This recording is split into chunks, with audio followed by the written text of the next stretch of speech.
Me, I'm a Ghanaian. Yeah. Before I board that plane on Saturday, if we board the plane on Saturday, because we're flying Ghana Airways, okay? I'm going to take the first step to becoming a Ghanaian. I don't want to be a tourist. I don't want to be a visitor. I don't want to be British. We're going to be Ghanaians. I wish to address now the EAT members. We've done the work. We've brought you to the soil. I think now we can retire. You now know that you have to pick up the mantle and carry it on. So, do the work. Thank you. Thank you. Dancers, let me tell you. Let me tell you. Okay. Thank you. A big hand for them. So thank you very much, Sandra and Ngozi, for the brilliant speeches. We'll now call on the musicians to welcome the visitors for us. And the refreshments continue.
Hello, EAT members.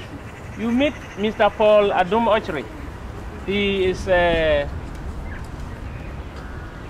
presenter at Metro TV, one of the 3 TV stations we have in Accra here. Our stars. Yeah, he's a star presenter. Okay. And it's good he's here. And I know he will do something to let this thing go beyond this year. Paul, you want That to is the give them challenge. a few, they are our brothers and sisters from the diaspora who are keen to trace their roots, they are here, and they are EAT. This is their name, EAT, Education Africa Teaching. Oh, I see. They know they are Africans, they never come to Africa, and they felt that challenge on them to try to discover Africa for themselves. And that is their mission here. So few words before you. We'll do all we can to encourage them, and every assistance that we can give them, and we'll also give the program the widest publicity that we can give. So that if there's somebody in Elmina or Cape Coast, an old man who has the history, he will see the program and then he will call us and we'll find our roots. But once you are here, you are home.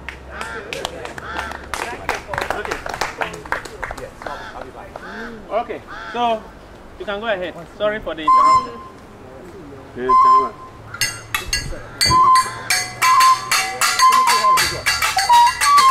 But tell me now, who's the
So a big hand once more for the...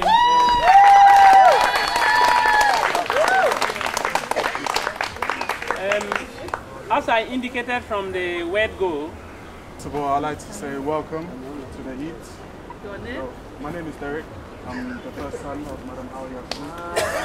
And I'd like to welcome you to the house. A bit louder, Derek. So first of all, I'd like to say we all know the difficulties with settling in abroad. So for me personally, I would like to say this is home. I do stay in London, but to me, Ghana is home.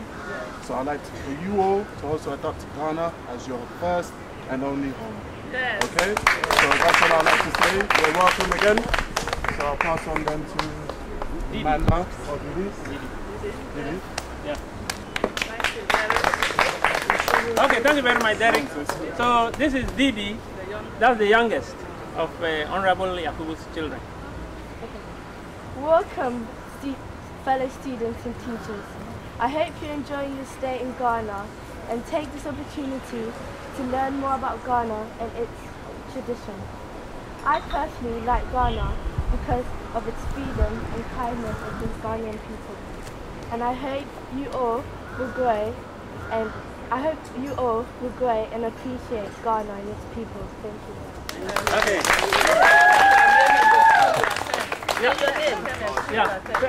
Yeah.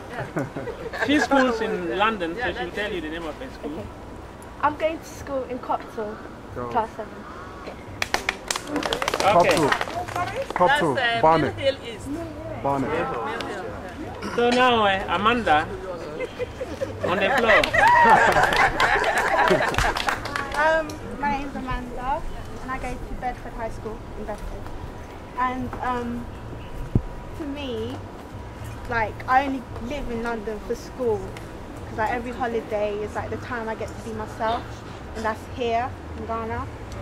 Because like I could come to Ghana, yeah, like not knowing anyone, but still feel better than being in London with like all my friends and that. So that kind of tells me something. So I hope you get that feeling too.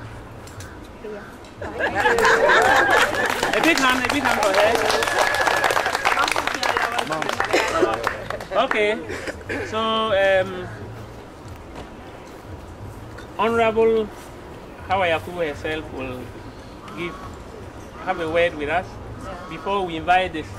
No, actually, I'm up to introduce the special okay, guest of honor, okay. Stephen, to say a few Okay, words. then. Stephen is a fantastic gentleman. He's the husband of my very good friend in London. Whilst I'm busy politicking, Steve and the wife are busy keeping an eye on Didi, because the son, Richard, goes to the same school with Didi. And I'm sure you were all aware that I was in exile for 10 years, and these are the friends and the comfort I found when I needed it most. And I'd like to call Steve.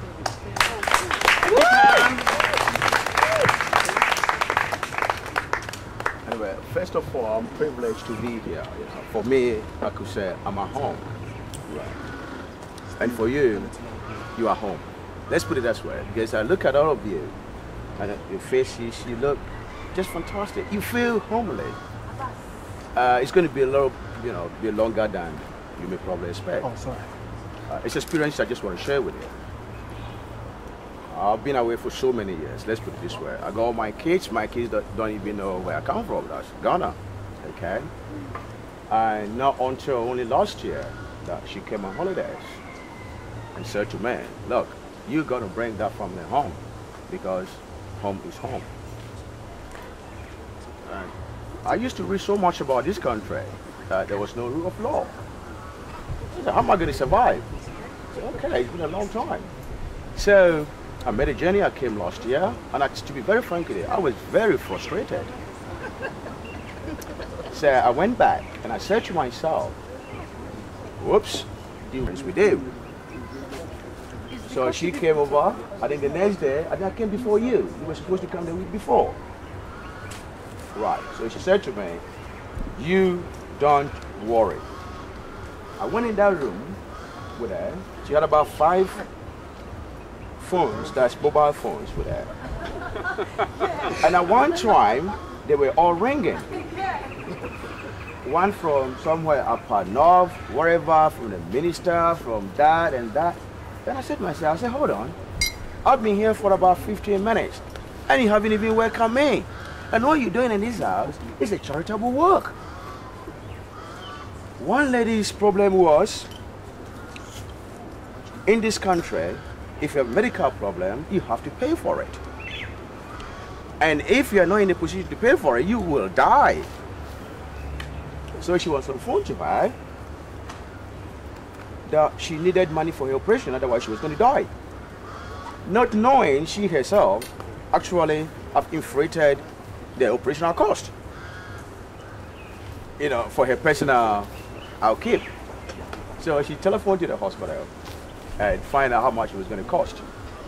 So what she said was, oh, whoops, probably she has the intention of probably keeping some money to herself, because if she's operated on the operating bed, then she would probably be thinking of, when I got home, what am I going to live on?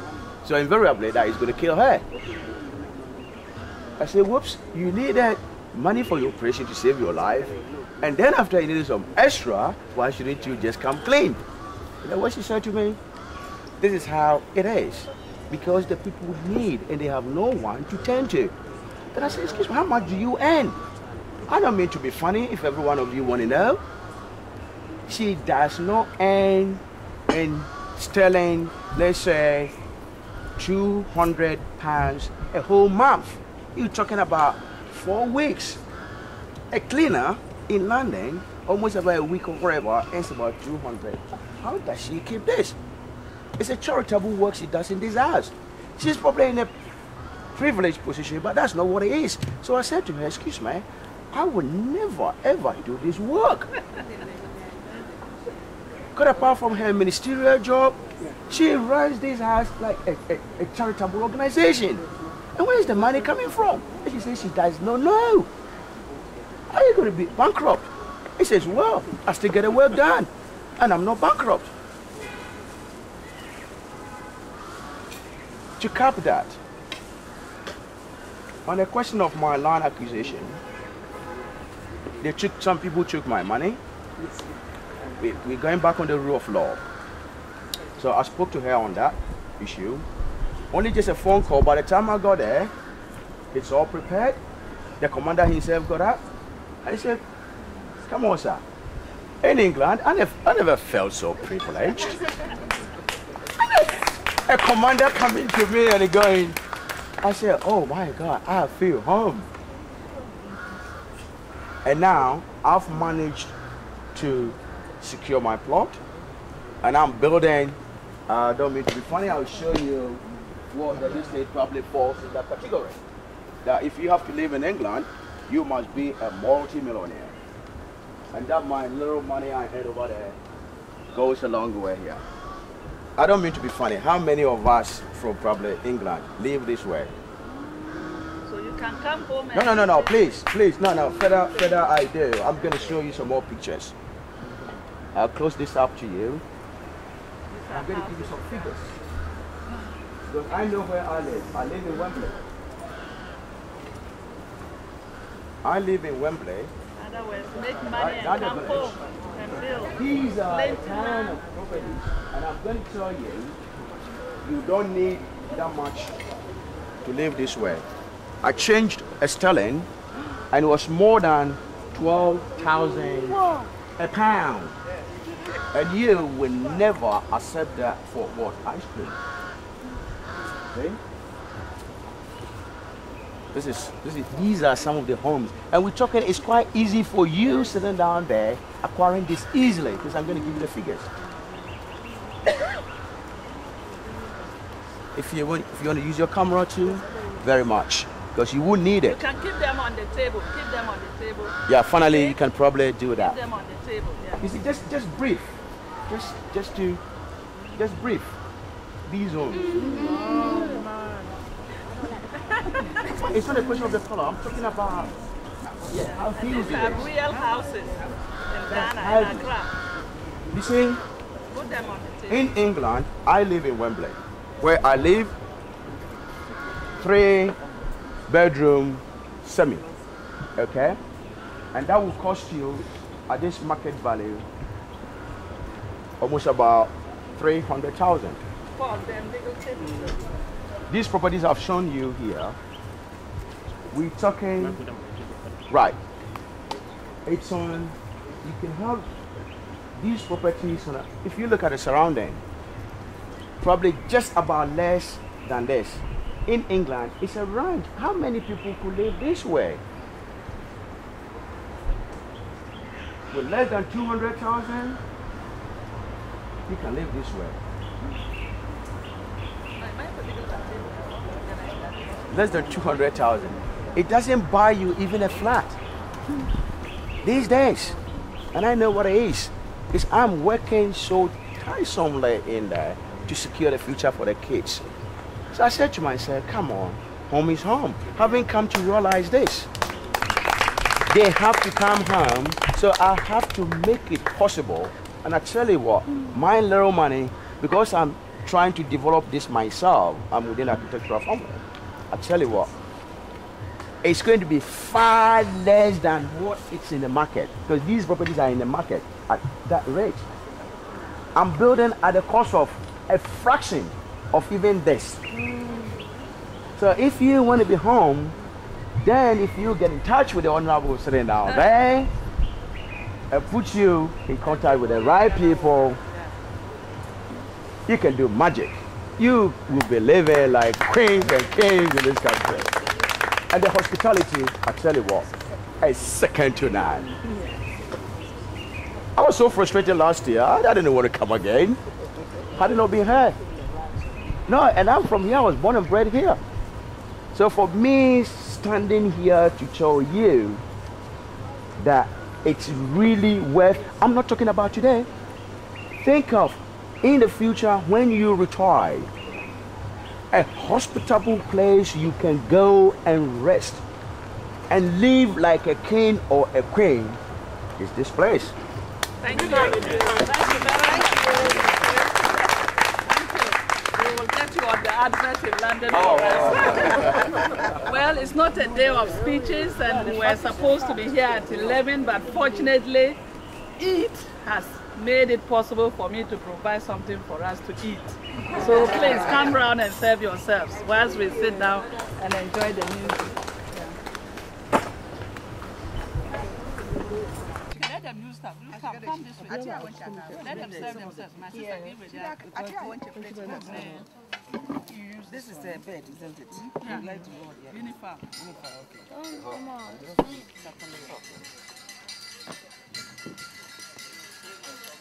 This is rice and beef. Rice and beef, yeah. And this is guinea fowl. No, this is guinea fowl. Take the bigger one. It's like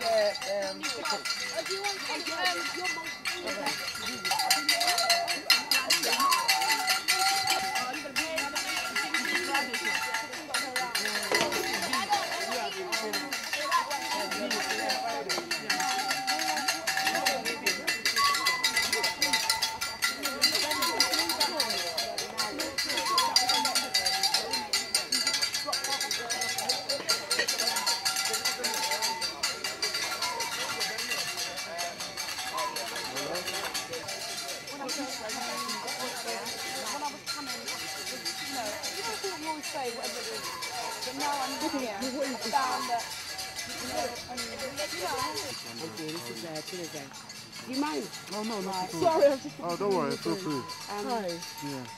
Do you have any, you know what we're trying to do? Yes, I do. What we achieve, really.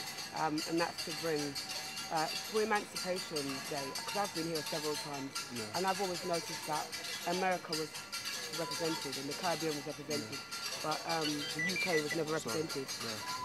So I decided to bring everybody over.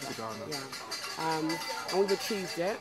And all the way along the line, people have said to us, we never ever see people from Britain.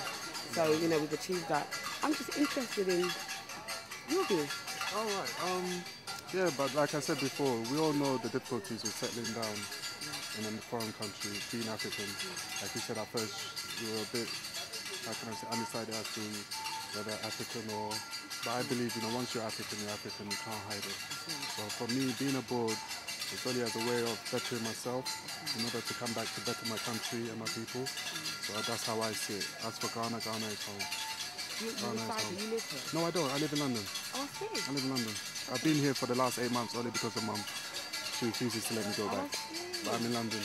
I schooled, studied, worked in London. What part of London? First of all, I just moved from Hackney back to... I'm in Hackney. Yeah? I was in Upper Clapton.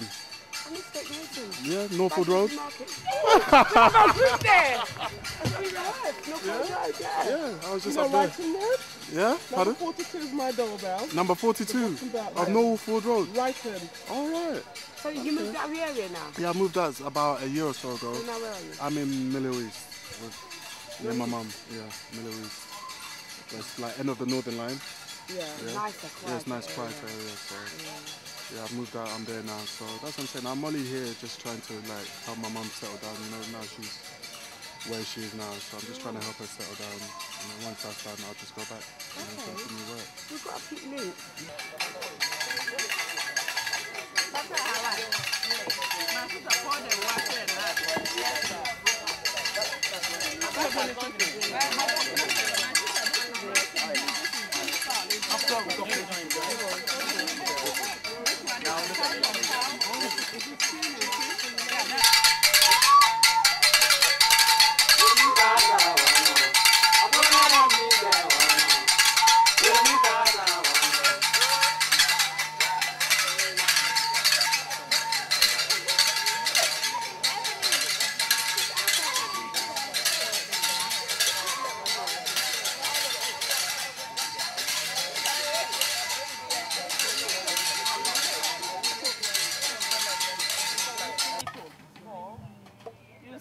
key, you see the lock. That key, you and I are struggling to get to the lock. Open it up and get free. So your trip is part of the mechanism that we are putting in place. So we found the key. We know we are in chains. We've seen the bigger chain which is far away. But we're just trying to unlock the key. When you unlock the key, everybody will drop and all will be free. Free for poverty, free for suppression, free for dictatorship. We will have true democracy the African way, with an African culture, strong in our beliefs and proud as African people. But how can you and I get to the key? We've already got the key. How can we get to the lock? That is what you and I have to resolve. And it means we've got to be patient. We've started with regional integration, where we're going to have common passports in West Africa, where we're going to have common currency. We now have a West African Parliament, of which I am a member, and indeed I chair the Transport and Communication Committee. So we should be able to travel freely from Accra to Abuja, to Ouagadougou, to Mali, to Liberia without a passport. You should be able to travel without the checks that frustrate us with the customs and the immigration. We should be able to spend one currency. All this we're doing. We've started. And I believe that with your prayer and your support, we will achieve it. When we have had individual regional integration, then we can have African Union, which is already in place. I was in Durban for the birth of the African Union. It's a wonderful sight. It was a wonderful sight. And I know with you will make a difference. The future is for them. Ours is past, but it is for them. And I'm so happy that Eid is encouraging the very young ones to come up and take and build on our mistakes and make us unite. Where you are, they would want to let you know that the Africans sold you, that Africans are not proud of you. It's not true. At the time our great fathers did this, my uncle, who is still alive and over 100, tells me he's still waiting for you to come back. The white man told him he wanted his son to take him to US to go and train him, give him education, and he's coming. And they are still waiting for you. That's what they said, and we believe them. Our great-great-fathers believed them. But what they did, the excesses they did with our sons and daughters, Africa has already apologized. At a conference in Cotonou, the African leaders met and apologized to you in the diaspora for the excesses of our great fathers. So you are home, you are no more visitors, you are part of us. You have title to the land, we're going to have dual citizenship. The opportunity is open to only people of our brothers and sisters in the diaspora. It's not for the white people, it's for you. And so you're welcome to come back home. And I feel that Eid is started in a small way, but you're going to grow. You'll be in Jamaica, you'll be in America, you'll be in England, you'll be everywhere in the world. And very soon, with the support of organizations like You Can All, we'll be here together. What they did was not right. What we're doing today is not right either. We have poor people in my village who do not have cloth to wear. We have poor people who can get 2 meals a day, and I'm not ashamed to represent them. I talk about it, and with me and you, we shall make a difference and bring smiles to them. For now, we're full of tears, but it won't be tears tomorrow. It will be joy. It's a struggle. We're fighting for freedom. We're working out for that freedom. And together, we shall bring that freedom and joy.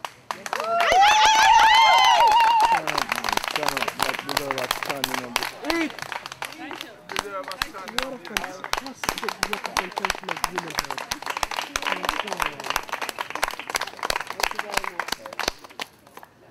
Thank you. Something came to my knowledge only yesterday, and I need to share this with you. She is our Iron Lady, as you have another Iron Lady.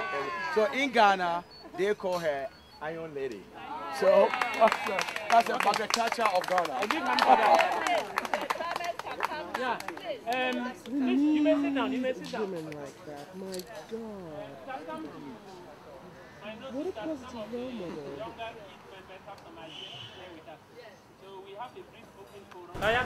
The food better, hair better, everything. That's the way the people are towards you. If you're walking down the street in Ghana and you're smiling and you say hello to some people, they'll wave back, they'll talk to you, they'll be friends. When you're in England, you kind of feel blocked off, you're shut off from the other people, you don't know the people in your community. But over here, I feel like I've known all of you all my life and that you're part of my family.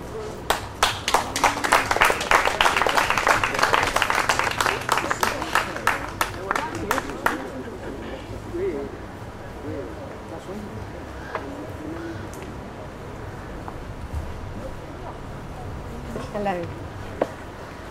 Probably as we were talking and everything's going on, you're probably sort of thinking, why is she here? Because she's obviously very, very white and very British. But exactly, and the thing is, I'm a teacher in London and in England, and as I was growing up, sort of people said various things to me, and I thought, hang on, what?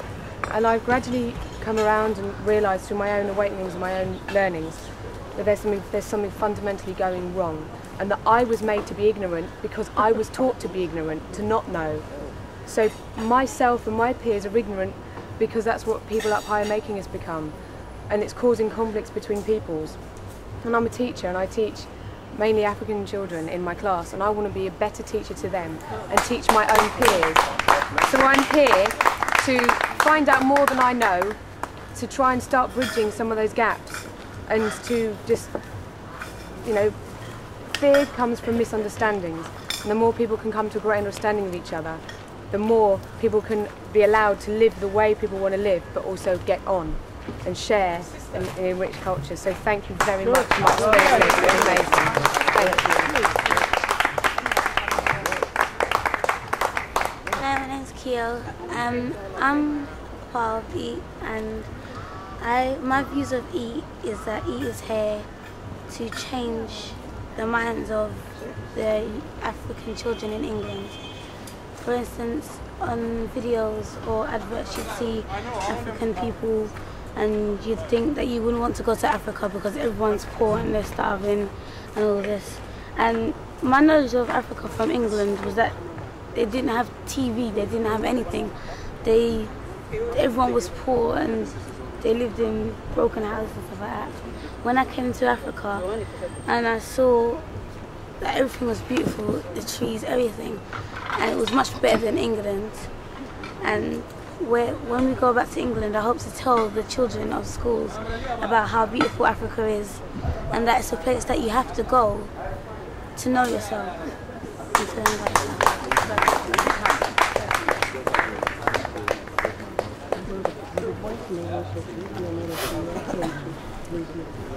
Honorable Minister, our moms and our dads and brothers and sisters. Speak. I'm particularly honored to be here and to be part of this group. I want to say that I can see how it could have gotten and get to this stage smiling without the help of our wonderful Honorable Minister. Because from the beginning, she's been there. The first time she just saw us, I was really much impressed. Why am I saying this? I had opportunity to meet with some other ministers before, 3. And I had this perception which I hate. But when we met her, she was first and foremost a mother.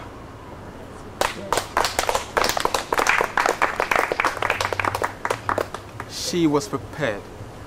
She came down with whatever shoulders she had. She still came down and was prepared, more than prepared.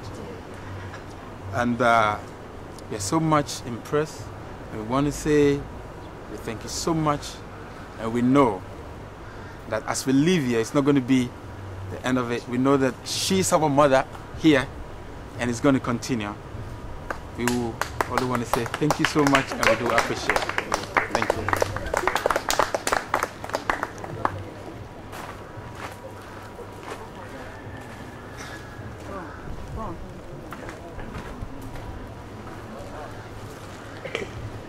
I'm really honoured and very grateful for all the hospitality, and I'm very honoured and very grateful for all the hospitality that all the Ghanaian people have showed us here. And I know, and I'm very convinced, that people in the West, particularly in Europe, are spiritually poor but materially rich. That's right. And people in the East and other parts of the world are spiritually rich and materially not so rich. And I hope we can continue to build the bridges and just enjoy life and see all people as equal but different, and celebrate this in life.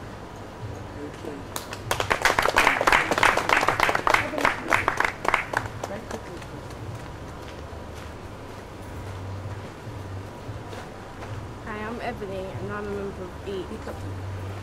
I'm Ebony, I'm a member of EAT.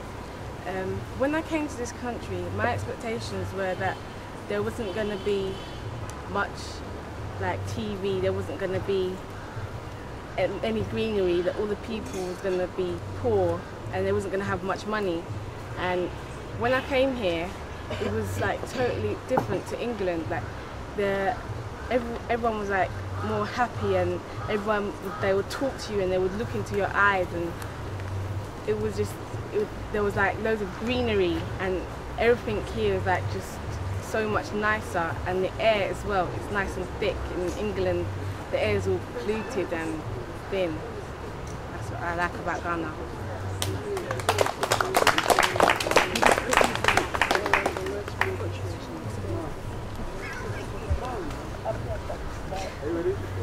Yes, madam.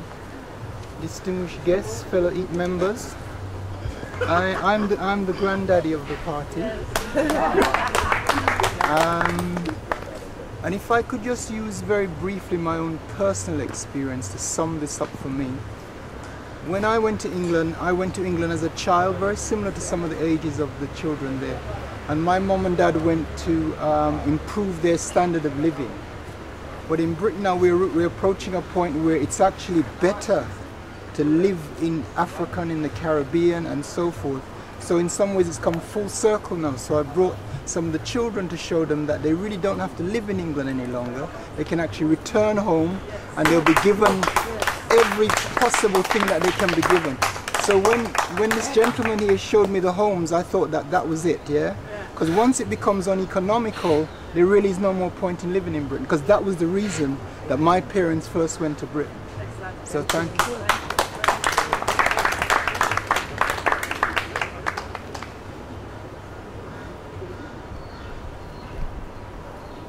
All right, we're actually preparing to leave. Before we do, one of our 15-year-old EAT members is a songwriter, and we'd just like to dedicate this song to you and to yourselves. Amar. My name's Amar, and I'm going to sing a song called African and Black, which I wrote myself, but this one is especially dedicated to you. Although we come from different parts, I know we still all share one heart. All as one nation we shall unite. All those who oppose then will have to fight, but not without guns or swords or shields. We'll use our minds, we'll think and feel. We must take our power back. We are not a Western, we're African and black. Slavery's over and yet we're slaves. we must be brave. Mothers and children are left alone. Brothers, your actions cannot be condoned. Don't let your childhood go too fast. Keep the youth in you and let it last. Remember to keep our African ways, then we'll be free and not live as slaves. Although we come from different parts, I know we still all share one heart. All as one nation we shall unite. All those who oppose then will have to fight, but not without guns or swords or shields. We'll use our minds, we'll think and feel, but we must take our power back. We are not Western, we're African. And yo.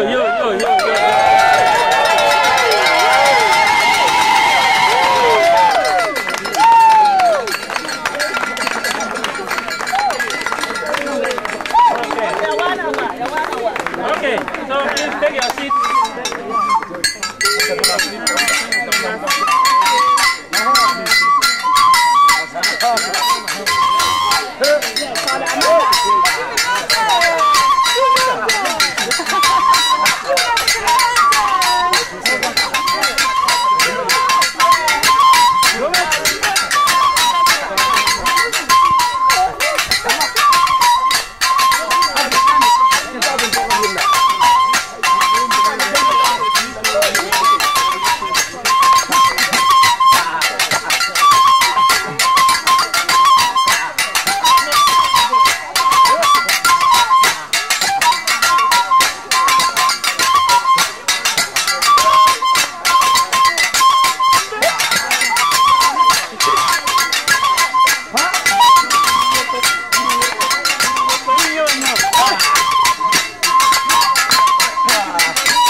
down group will be happy to have you team up with them and they team up with you. They can come to London and you can come here.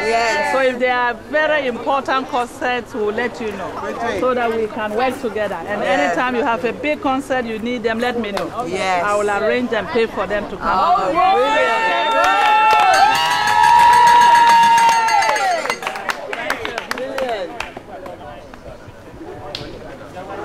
So soon it's come to an end. Thank you very much. Take one with you. Let's take a group picture. I think we can take a group photograph. Thank you very much. God bless. Thank you. All right, no problem. Are you not tired? Leave it and relax. So I should get your details as well.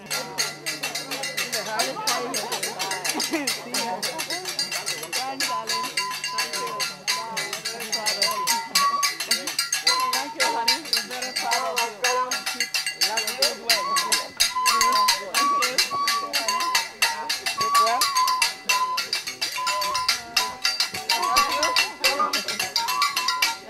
Thanks, honey. Thank you for coming. Come again. Take one person. Love you. Are you better? Good. Thanks, darling. Are you feel better? Come again. Love you. Come again. I love you. Come again, darling. Come again.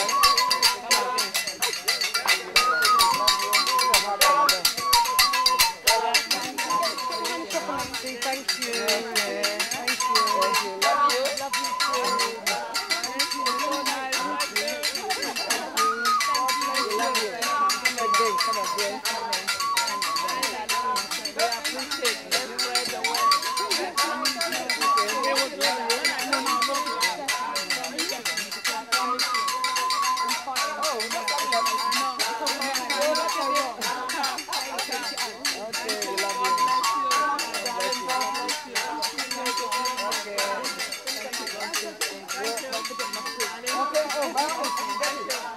This one goes. Give the basket to the man.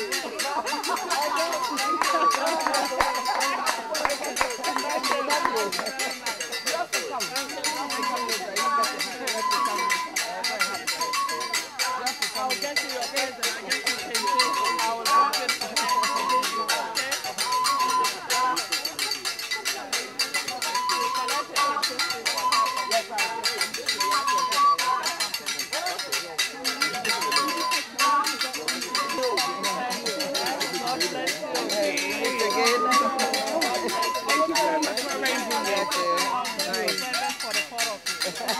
You're going to get your drawer, another hat.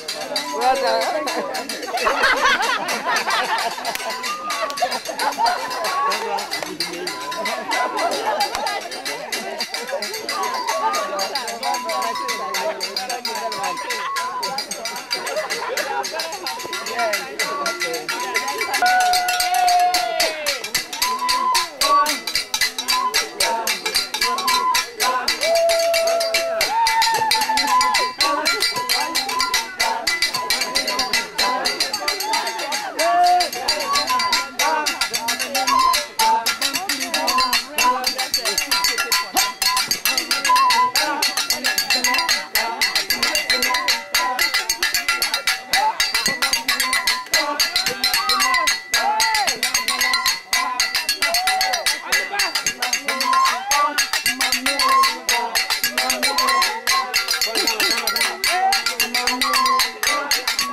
Welcome back.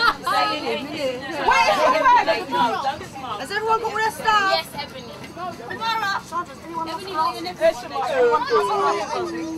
Yesterday I picked up the last one. Yesterday. Well, the other case. Tomorrow. I don't know anybody else. I cannot go to the Almina Castle, we go to White Sand Beach. Oh, we have to it's go one to of the best beaches. We'll arrange that, yes, okay? We have to go. Okay, bye. Thank you.